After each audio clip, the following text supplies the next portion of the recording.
Hi friends, welcome to tech with Ashish YouTube channel.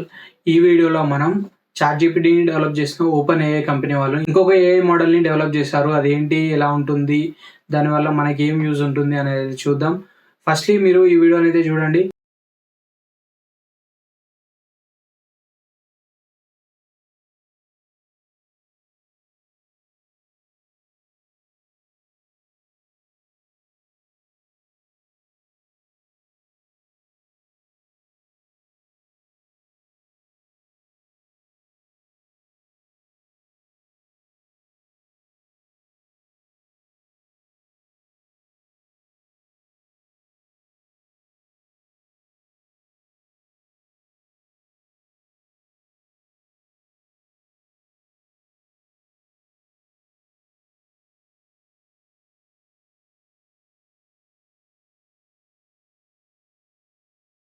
So video చూసారు కదా! Video అయితే ఎలా అనిపించింది?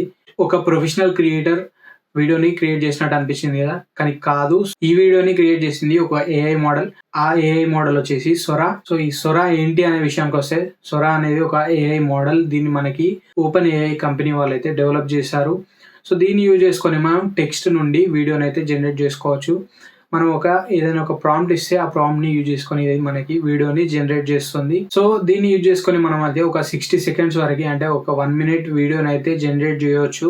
ఈ 1 మినిట్ వీడియోలో మనం డిఫరెంట్ సబ్జెక్ట్స్‌ని జనరేట్ చేయొచ్చు, లేదా డిఫరెంట్ మల్టిపుల్ యాంగిల్స్‌లో నుండి కూడా వీడియోనైతే జనరేట్ చేయొచ్చు. అండ్ వీడియో క్వాలిటీ కూడా మనకి హై వీడియో క్వాలిటీ అయితే ఇందులో మనకి జనరేట్ అవుతుంది. ఇక దీని అవైలబిలిటీ గురించి మాట్లాడితే, ప్రస్తుతానికి ఇదైతే మనకి రెడ్ టీమర్స్‌కి, క్రియేటివ్ ప్రొఫెషనల్స్‌కి, ఆర్టిస్ట్స్‌కి ఇలా కొంతమందికి అయితే అవైలబుల్ ఉంది. రెడ్ టీమర్స్ అంటే మనకి సైబర్ సెక్యూరిటీ ప్రొఫెషనల్స్. సో వీళ్ళు దీనివల్ల ఏమైనా హార్మ్స్ ఉన్నాయా, లేదా రిస్క్స్ ఉన్నాయా అనేది అయితే అనలైజ్ చేస్తారు. అనలైజ్ చేసి కంపెనీకి అయితే వీళ్ళు ఒక రిపోర్ట్ సబ్మిట్ చేస్తారు. ఏమైనా హార్మ్స్ లేదా రిస్క్స్ ఉంటే ఆ రిపోర్ట్‌లో ప్రొవైడ్ చేస్తారు. దాన్ని బట్టి మళ్ళీ కంపెనీ వాళ్ళైతే వాటిని రెక్టిఫై చేయడానికి ట్రై చేస్తారు. అండ్ ఇక ఆర్టిస్ట్స్ అండ్ ఫిల్మ్ మేకర్స్ కూడా దీన్ని టెస్ట్ చేస్తున్నారు. టెస్ట్ చేసి వాళ్ళు కూడా ఒక ఫీడ్‌బ్యాక్ ఇస్తారు. ప్రొఫెషనల్ క్రియేటర్స్‌కి యూజ్ అయ్యే ఫీచర్స్ ఇంకా ఏమైనా యాడ్ చేయాలా లేదా అనేది ఫీడ్‌బ్యాక్‌లో ఉంటుంది. ఆ ఫీడ్‌బ్యాక్ బట్టి మనకి ఫీచర్స్ అయితే యాడ్ అవుతాయి. అండ్ ఇది మనకి మల్టిపుల్ క్యారెక్టర్స్‌ని ఒకటే సీక్వెన్స్‌లో అయితే, ఒకటే ఫ్రేమ్‌లో, ఒకటే వీడియోలో అయితే జనరేట్ చేయగలదు.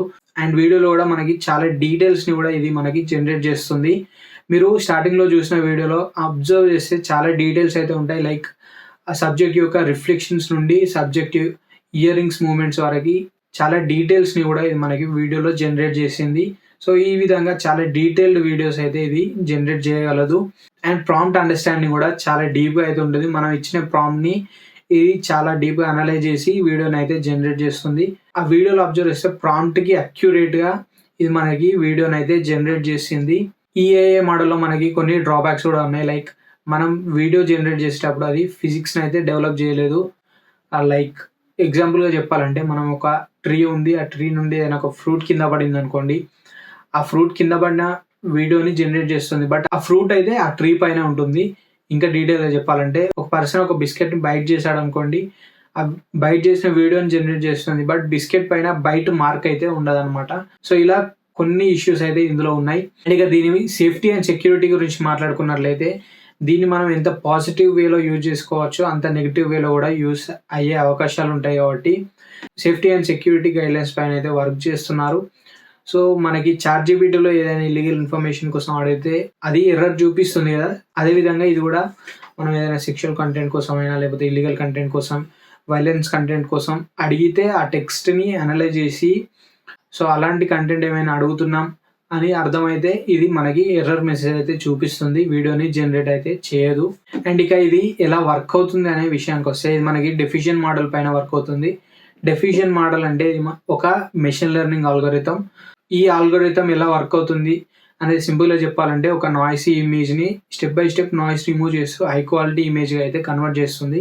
ఈ మోడల్ పైన ఇదైతే వర్క్ అవుతుంది. సేమ్ అదే విధంగా ఒక నాయిస్ ఫ్రేమ్ లేదా నాయిస్ ఇమేజ్‌ని తీసుకొని, ఆ నాయిస్‌ని స్టెప్ బై స్టెప్ రిమూవ్ చేస్తూ ఒక హై క్వాలిటీ ఇమేజ్ లేదా ఫ్రేమ్‌గా అయితే ఇది కన్వర్ట్ చేస్తుంది. ఇంకా దీని అవైలబిలిటీ గురించి మాట్లాడుకుంటే, ప్రస్తుతానికి రెడ్ టీమర్స్‌కి అండ్ ఫిల్మ్ మేకర్స్‌కి, ఆర్టిస్ట్‌కి ఇదైతే అవైలబుల్‌లో ఉంది. వీళ్ళు దీన్ని టెస్ట్ చేస్తున్నారు. టెస్ట్ చేశాక ఫీడ్‌బ్యాక్ ఉంటుంది కదా! ఆ ఫీడ్‌బ్యాక్ బట్టి పబ్లిక్ అవైలబిలిటీకి అయితే వస్తుంది. దీన్ని త్వరలోనే ఓపెన్ ఏఐ వాళ్ళు అనౌన్స్ చేస్తారనుకుంటున్నాను. సో ఇదే అవైలబిలిటీకి వచ్చాక చూడాలి ఎంతవరకు ఇంపాక్ట్ ఉంటుందనేది. చాట్‌జీపీటీ అయితే మనందరికీ తెలిసిందే, చాలా ఇంపాక్ట్ అయితే ఉంది. అదే విధంగా దీనికి కూడా ఉంటుందా లేదా అనేది అవైలబిలిటీకి వచ్చాక చూడాలి. అండ్ దీని వర్కింగ్ కూడా ఎలా ఉంటుంది అనేది కూడా అవైలబిలిటీకి వచ్చాక అయితే తెలుస్తుంది. సో ఇది మరి వీడియో ఎలా అనిపించింది అనేది కింద కామెంట్ చేయండి. అండ్ ఇది అవైలబుల్కి వచ్చాక మీరు యూజ్ చేస్తారా, ఎందుకోసం యూజ్ చేస్తారా అనేది కూడా కింద కామెంట్లో చెప్పండి. ఐ హోప్ వీడియో అయితే అందరికి నచ్చింది అనుకుంటున్నాను. వీడియో నచ్చితే లైక్ చేయండి, షేర్ చేయండి. అండ్ మరిన్ని ఇలాంటి ఇంట్రెస్టింగ్ అండ్ ఇన్ఫర్మేటివ్ కంటెంట్ కోసం మన ఛానల్ని సబ్స్క్రైబ్ చేసుకోండి. Thanks for watching. This is Ashish signing off now.